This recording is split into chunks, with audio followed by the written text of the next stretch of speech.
Hello everybody, welcome back to Nevira classes. I am Ravikant Jaiswal. आप सब जान रहे हैं, हम लोग अभी सीआरपीसी का वीडियो बना रहे हैं। सीआरपीसी का सेक्शन 31 के बारे में डिस्कस करेंगे। इसके बाद 31 के बाद हम लोग सेक्शन 133 के बारे में डिस्कस करेंगे। जैसे जैसे इंपॉर्टेंट जो वीडियो है उसको मैं पहले डिस्कस कर रहा हूं, और आप सब भी लग जाइए जुडिशल की तैयारी में। किसी भी प्रकार का कोई भी कसर ना बचा रह जाए। ये लॉकडाउन का समय है, ये बहुत ही सुनहरा समय है बच्चों। ऐसा शांतिपूर्वक माहौल आपको कभी नहीं मिलेगा। मतलब आप समझ ही सकते हैं कि इतना मतलब ट्रैफिक हो जाती है, इतना चीज़ें हो जाती है, तो दिमाग में कहीं ना कहीं से वो चीज़ें इन्फ्लैक्ट करती है। अभी इतना शांति का माहौल है, आप एकदम मन लगा के कंसंट्रेट होकर पढ़ाई कीजिए। एग्जाम का डेट कभी भी आ सकता है, मान लीजिए एपीओ का एडमिट कार्ड कभी भी रिलीज हो सकता है, तो आप सब लग जाइए। और किसी प्रकार कोई डाउट हो तो आप कमेंट बॉक्स में जाके कमेंट कर सकते हैं। स्टार्ट करते हैं सेक्शन 31। देखिए, एक ऐसा सेक्शन है, मतलब इसके बारे में सब लोग जानना चाहेगा। कभी कभी आप लोगों ने देखा होगा कि अगर किसी को, कोई भी ऐसी व्यक्ति है जिसको कहीं पे भी कहीं ट्रायल चल रहा है किसी कोर्ट में, तो हो सकता है कि उसको उसी कोर्ट में कई सारे सेक्शन के तहत उसको पनिशमेंट दिया जाए। हो सकता है कि भाई एक पर्सन है, वो किसी घर में घुसा। जैसे ही घर में घुसा, क्या किया उसने? अगर आप किसी के व्यक्ति के घर में घुसते हैं तो आप क्या करते हैं? ट्रेसपास। तो पहला काम किया उसने, ट्रेसपास किया। उसके बाद गया वहां से कुछ सामान चोरी किया और बाहर आया, तो यहां पे क्या हो गया? चोरी किया।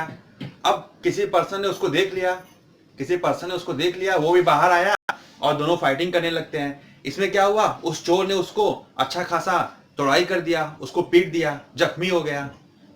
एक रॉड मिला, रॉड से उसके सर पे मार दिया, ठीक है, उसकी हत्या हो गई। तो यहाँ पे क्या हो रहा है? यहाँ पे देखिए, सबसे पहले एक ट्रेसपास किया, फिर चोरी किया, फिर वहां पे उसको हत्या कर दे रहा है। दूसरा बचाने आया, उन लोग के पे भी वार कर देता है। तो उसके ऊपर बहुत सारे सेक्शन लग गए। जब बहुत सारे सेक्शन लग गए, अब क्वेश्चन उठता है कि भाई जब बहुत सारे सेक्शन लग गए तो सब सेक्शन के लिए अलग अलग प्रोविजन किया गया है कि किसी में 6 महीने का सजा है, किसी में 2 साल का है, किसी में 10 साल का है, किसी में लाइफ टाइम इम्प्रिजनमेंट है, किसी में फांसी की सजा है। तो कैसे सजा दी जाए? प्रश्न उठता है ना कि सजा कैसे दी जाए। क्या सजा सबको मर्ज कर दिया जाए या फिर सजा सेपरेट दिया जाए? जैसे मैं कोई क्राइम करता हूं, ठीक है, मुझे किसी पर्टिकुलर सेक्शन में 3 साल का सजा दे दिया गया, अनदर सेक्शन में 5 ईयर का सजा दे दिया गया, तो क्या मुझे पहले 3 साल का सजा काटना होगा, फिर मैं आगे 5 साल का सजा काटूंगा जैसे ही मेरा 3 साल का सजा खत्म हो जाता है? तो इन सब चीजों के बारे में हम लोग डिस्कस करेंगे, ठीक है, कि सजा को हम लोग को 1 बाय 1 काटना है या फिर कोर्ट उस सजा को मर्ज कर देती है कि चलो भाई तुम्हारा सजा 12 साल का हो गया है, तुम 6 साल ही जेल में रह लो ना। इन सब के बारे में सारे जितने डाउट है वो सब आपके इस सेक्शन में क्लियर हो जाएंगे। देखते हैं, स्टार्ट करते हैं। देखिए, लिखा हुआ है sentences in cases of conviction of several offences at one trial. मतलब आप किसी ट्रायल में अगर बहुत सारे सेक्शन के तहत दोष सिद्ध हो जाते हैं तो उस कंडीशन में क्या होगा? सब सेक्शन 1 डिफाइन करता है, या तो आपको सजा कंसेक्यूटिवली मिलेगी या फिर मर्ज कर दिया जाएगा। कंसेक्यूटिवली मतलब 1 बाय 1, मर्ज मतलब कई सारे सजा है उसको आप एक में मर्ज करके एक पर्टिकुलर सजा दे सकते हैं।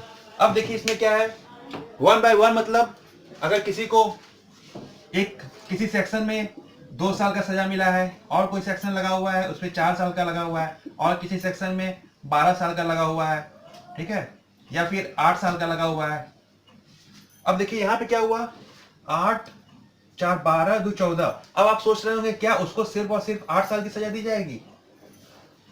लेकिन नहीं, उसको सिर्फ और सिर्फ 8 साल की सजा नहीं दी जाएगी। उसको पहले क्या करना होगा? उसको पहले 2 साल का सजा चुकाना होगा। मतलब 2 साल तक उसको इम्प्रिजनमेंट में रहना पड़ेगा, जेल में रहना पड़ेगा, जेल की रोटी खाना पड़ेगा। उसके बाद क्या होगा? 2 साल कंप्लीट हो जाता है, फिर 4 साल तक फिर से स्टार्ट होता है क्रम। पहला दिन, दूसरा दिन, तीसरा दिन, 4 साल तक वो फिर जेल में रहेगा, जेल की रोटी खाएगा।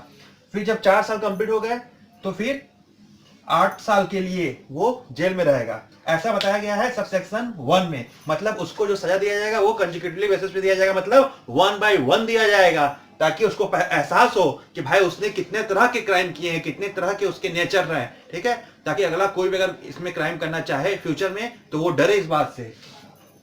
अब एक प्रश्न यहाँ पे और है, क्या हर केसेस में ऐसा होता है कि उसको सजा जो है 1 बाय 1 सारे सजा को फुलफिल करना होता है? नहीं, ऐसा नहीं है। कोर्ट को अगर लगता है कि सजा को मर्ज करना है, ठीक है, तो वो मर्ज भी कर सकता है। मर्ज इन द सेंस, जैसे किसी में आपको 4 साल का मिला है, किसी में 10 साल का मिला है, किसी में 1 साल का मिला है, तो ये कितने साल का हो गया? 10 4 14 15 साल का, 15 साल का सजा हो गया। तो कोर्ट क्या कर सकता है? कोर्ट ऐसा भी हो सकता है कि आपको सिर्फ और सिर्फ 10 साल का सजा दे दे, ठीक है, 4 साल को और 1 साल को सजा को माफ कर दे। तो ये हो गया मर्ज। मान लीजिए फिर किसी और सेक्शन में आपको दिया गया है 2 साल का, 1 साल का और 5 साल का। हो सकता है कि कोर्ट इसको मर्ज करके सीधे सीधे आपको 5 साल के लिए जेल भेज दे, 2 साल और 1 साल जेल में न रहना पड़े, मतलब 3 साल की आपकी सेविंग हो जा रही है, आप आजाद हो जा रहे हैं। तो ये सारी सिचुएशन भी हो सकते हैं। अब देखिए इसमें आगे क्या कहा गया है? Sum of imprisonment should not be more than 14 year. मतलब जो भी सजा को हम लोग एक्यूमुलेट करेंगे वो 14 ईयर से ज्यादा नहीं होना चाहिए। जैसे किसी में 2 साल का सजा मिला, किसी में 10 साल का सजा मिला, किसी में 4 साल का सजा मिला। अब देखिए पहले वो क्या करेगा? पहले वो 2 साल तक जेल में रहेगा, फिर 10 साल तक जेल में रहेगा, फिर 4 साल तक जेल में रहेगा। टोटल कितने साल तक रह रहा है? 16 ईयर तक। 16 ईयर तक वो जेल में रह रहा है। ऐसे कंडीशन में क्या होगा? ऐसे कंडीशन में बोला गया है ना कि 14 साल से ज्यादा का सजा हम उसको नहीं दे सकते। तो यहाँ पे क्या होगा? कोर्ट उसको 16 ईयर जेल में न रखकर सिर्फ और सिर्फ 14 ईयर तक जेल में रखेगी। क्लियर है? 1 बाय 1 आपको सजा मिलेगी, लेकिन आप क्या करेंगे? आपको यहाँ पे 16 ईयर अगर हो जा रहे हैं तो आपको 14 ईयर तक ही रखा जाएगा। अब देखिए आगे इसमें क्या कर रहा है? प्रोविजो है। प्रोविजो बी में बताया गया if punishment is double but court has no power till that punishment. अगर आपको पनिशमेंट जो मिल रहा है वो डबल है, ठीक है, हर कोर्ट का एक जुरिडिक्शन पावर होता है ना कि वो इतने से इतने तक के सजा देने के लिए वो रिस्पॉन्सिबल है या फिर उसके पास पावर है, एरिया है उसका। तो अगर सजा डबल हो जा रहा है तो इन दैट केस क्या होगा? कोर्ट उसको डबल का सजा नहीं देगा, ठीक है, जो उसका जुरिडिक्शन है उतने का ही वो उसको सजा देगा। तो ये आप सब सारा चीजें समझ गए हैं कि 1 बाय 1 आपको कोर्ट करेगा, और अगर उसको लगता है कहीं मर्ज करने के लिए तो मर्ज करेगा, और मर्ज करने के बाद अगर सजा 14 साल से ज्यादा का हो जा रहा है तो वो आपको सिर्फ और सिर्फ 14 साल तक ही जेल में रखेगा। और बी में प्रोविजन है कि अगर कोर्ट के जुडिक्शन एरिया से ज्यादा का सजा आपको मिल रहा है तो वो उसको ज्यादा का सजा नहीं देगा, वो उसके अपने पावर के लिमिट में रहते हुए ही सजा का प्रावधान करेगा। अब देखिए एक केस है charter Singh versus state 2007 CRLJ 796 supreme court का। इसमें क्या था? उसको बहुत सारे जो ये चाटर सिंह थे इसको बहुत सारे केसेस में इसको इम्प्रिजमेंट दिया गया था, मतलब थोड़ा थोड़ा करके बहुत सारे इनके ऊपर पनिशमेंट लगा हुआ था। तो उसका टोटल करने पर 20 साल की सजा का प्रावधान उनके केसेस में आया। तो अब क्या है? कोर्ट में नियम है, क्या नियम है? यहाँ बोला गया है ना कि 14 साल से ज्यादा तक का सजा उनको नहीं दिया जाएगा। तो 20 साल का सजा था तो जिसको कन्वर्ट कर दिया गया 14 ईयर में, तो उस पर्सन को 14 साल के लिए जेल में रखा गया। अगला सेक्शन हम लोग डिस्कस करेंगे section 133 conditional order for removal of nuisance. मतलब न्यूसेंस हटाने के लिए सशर्त आदेश। न्यूसेंस क्या होता है? न्यूसेंस लॉ ऑफ टॉर्ट में आप लोगों ने पढ़ा होगा। इस चैनल में बहुत सारे वीडियो पढ़े हुए हैं न्यूसेंस पे, जिसको हिंदी में उपताप कहते हैं, ठीक है। तो हम आपको समझाते हैं कंडीशनल ऑर्डर, सशर्त आदेश for removal of nuisance, nuisance को हटाने के लिए। देखिए न्यूसेंस 2 तरह का होता है, एक होता है प्राइवेट न्यूसेंस, एक होता है पब्लिक न्यूसेंस। एग्जाम्पल के थ्रू हम लोग पढ़ते हैं। प्राइवेट न्यूसेंस क्या होता है? प्राइवेट न्यूसेंस मतलब किसी पर्टिकुलर पर्सन को, इंडिविजुअल को किसी दूसरे पर्सन के कोई कृत्य के द्वारा, कोई एक्ट के द्वारा उनको प्रॉब्लम फेस करना हो, ठीक है, या उस चीज की वजह से वो इंजर्ड हो, इसको हम लोग क्या करेंगे? Private nuisance. सपोज मुझे जो है कार निकालना है, मुझे कार निकाल के आज अपने काम पे जाना है, ड्यूटी पे जाना है। जैसे ही मैं कॉलोनी से कार निकाल रहा हूँ, बाहर क्या है? मेरे जस्ट गेट के बाहर ही कोई पर्सन ने अपना बड़ा सा ट्रक ले आके वहां खड़ा कर दिया है, ठीक है, और किसी ट्रांसपोर्टेशन का खड़ा कर दिया और ड्राइवर गायब हो गया है। अब मैं वहां पे बैठ के लेट हो रहा हूँ कि बस किसी तरीके से हटे, और कोई मेरे पास कोई रास्ता भी नहीं है। तो यहाँ पे क्या है?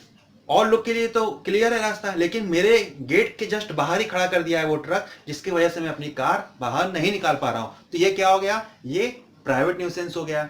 अब पब्लिक न्यूसेंस देखिए क्या हो सकता है। पब्लिक न्यूसेंस क्या हो सकता है, हमने कार निकाल लिया, रोड पे आ रहे हैं, रोड पे आए चौराहे पर, तो वहीं पे जस्ट जहां टर्न होता है वहीं पे एक बहुत बड़ा सा मतलब कार बहुत बड़ा सा लंबा वाला कार किनारे ले आके खड़ा कर दिया है, और ऐसे खड़ा किया है जैसे कोई एक क्रॉस से दूसरे क्रॉस पे जा ही ना पाए। तो ये क्या हो गया, ऐसे कार को मतलब बिना तरीके से खड़ा करने पर क्या हो रहा है कि ट्रैफिक पूरा एकदम वहां पे प्रॉब्लम हो जा रही है, मतलब पूरी तरीके से जाम हो जा रहा है, कोई पर्सन इधर से उधर स्विच नहीं कर पा रहा है। तो ये क्या हुआ, ये प्रॉब्लम सबको फेस करना पड़ रहा है, सारे पब्लिक को ये प्रॉब्लम फेस करना पड़ रहा है। तो ये हो जाएगा हमारा पब्लिक न्यूसेंस। ठीक है, प्राइवेट न्यूसेंस में एक पर्सन या कोई एक फैमिली इन्फ्लुएंस हो रही है, पब्लिक न्यूसेंस सभी लोग उससे इफेक्टेड हो रहे हैं। तो इस कंडीशन में आपके पास क्या पावर होता है, ठीक है, आपके पास क्या राइट्स होता है। पावर तो इनके पास होता है, किसके पास होता है, ऐसे संबंधित किसी प्रकार का समस्या हो, ठीक है, तो इसमें पावर किसके पास होता है, एग्जीक्यूटिव मजिस्ट्रेट के पास होता है। एग्जीक्यूटिव मजिस्ट्रेट कौन होता है, एग्जीक्यूटिव मजिस्ट्रेट मतलब डीएम हुए, एसडीएम हुए, या फिर और भी अदर जो हायर अथॉरिटी के ऑफिसर होते हैं, उनको हम लोग एग्जीक्यूटिव मजिस्ट्रेट कहते हैं। तो डीएम या एसडीएम से हम लोग इसकी शिकायत कर सकते हैं।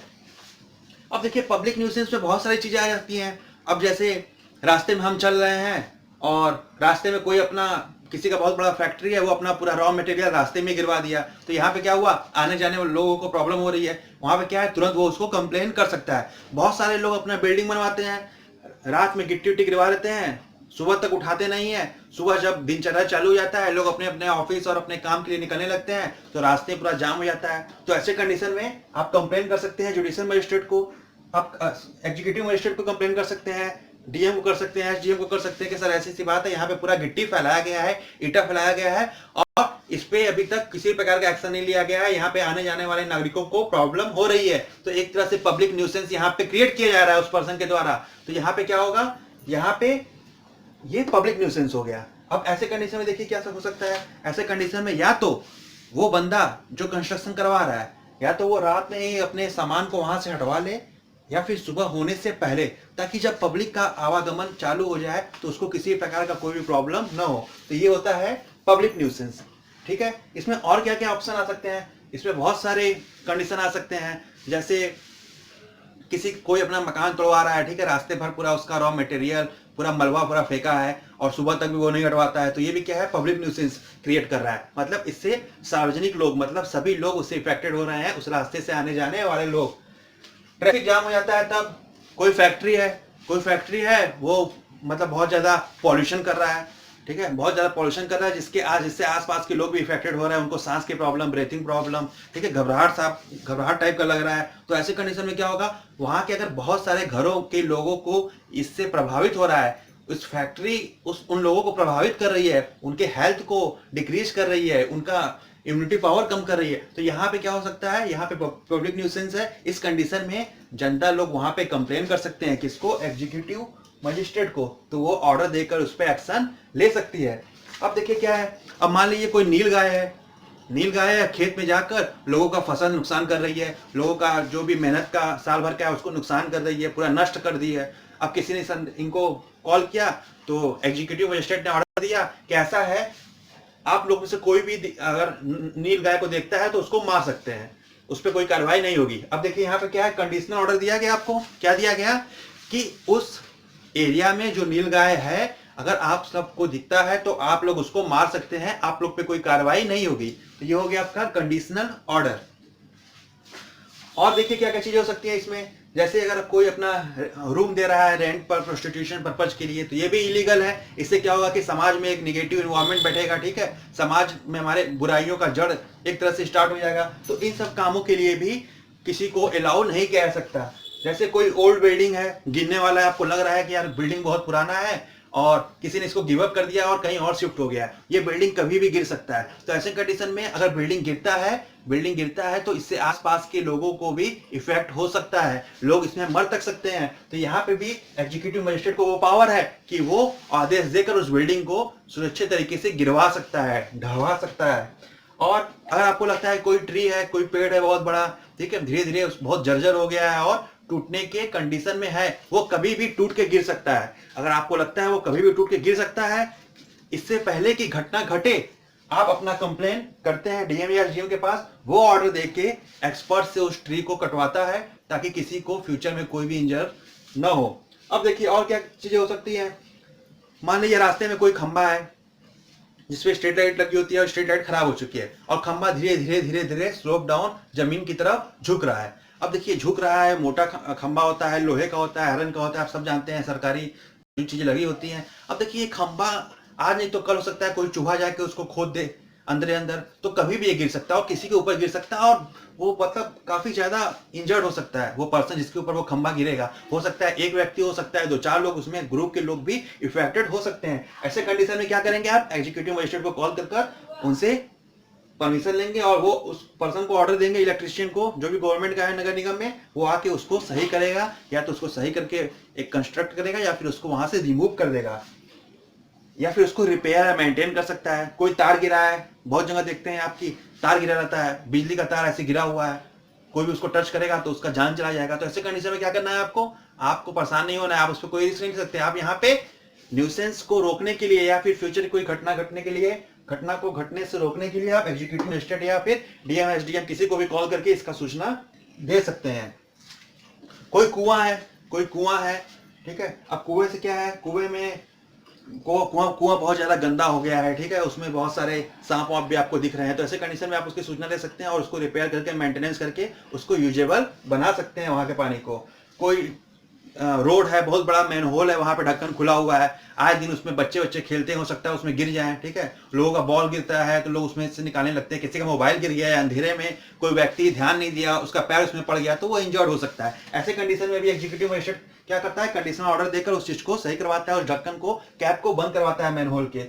तो ये सारे कुछ एग्जाम्पल है पब्लिक न्यूसेंस को खत्म करने के लिए, ठीक है। तो ये आपका सेक्शन 133 यहाँ पे कवर होता है। किसी प्रकार कोई डाउट हो तो आप कमेंट बॉक्स में कर सकते हैं और आप हमारे चैनल को सब्सक्राइब भी कर लें अगर आप न्यू व्यूअर हैं, प्लस इंस्टाग्राम के लिंक इसमें लिखा हुआ है, लिंक को भी सब्सक्राइब कर लें ताकि आप हमारे जो भी अपकमिंग वीडियो हो उसका लिंक, उसका इमेजेस आप तक पहुंच सके। Thank you.